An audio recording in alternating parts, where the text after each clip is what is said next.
Hello everyone, and welcome to our weekly macro update. Today, I'd like first to come back on last week's Fed monetary policy meeting, and I will then briefly discuss the possible review of the PEPP by the European Central Bank.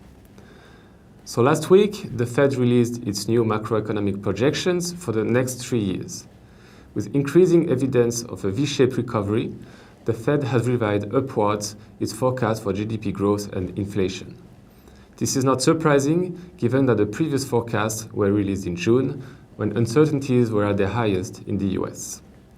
But looking further out, we see that the unemployment rate is likely to remain at a high level in the longer run, a level much higher than before the COVID crisis.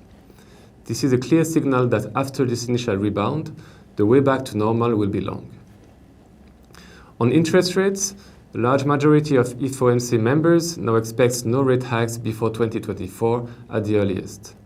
This is another confirmation that near-zero interest rates are the new normal, not only in Japan and in Europe, but also in the US for the foreseeable future.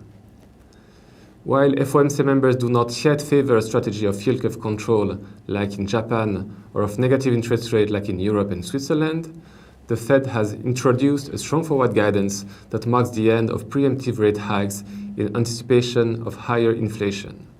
This forward guidance follows on the new strategic framework that was announced earlier this month. Moving to the ECB, two governing council members reported that the ECB has launched a review of its pandemic bond buying program, the PEPP in short. This is important for two reasons.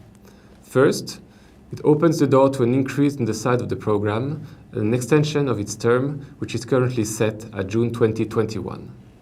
Second, governing council members could extend the flexibility of the PEPP to the other asset purchase programs.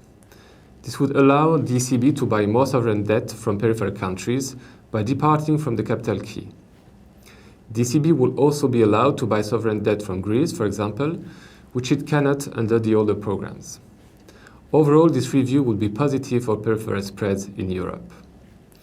This week, attention will turn to PMI surveys in Europe, which could well surprise positively. Thank you for listening, and see you next week.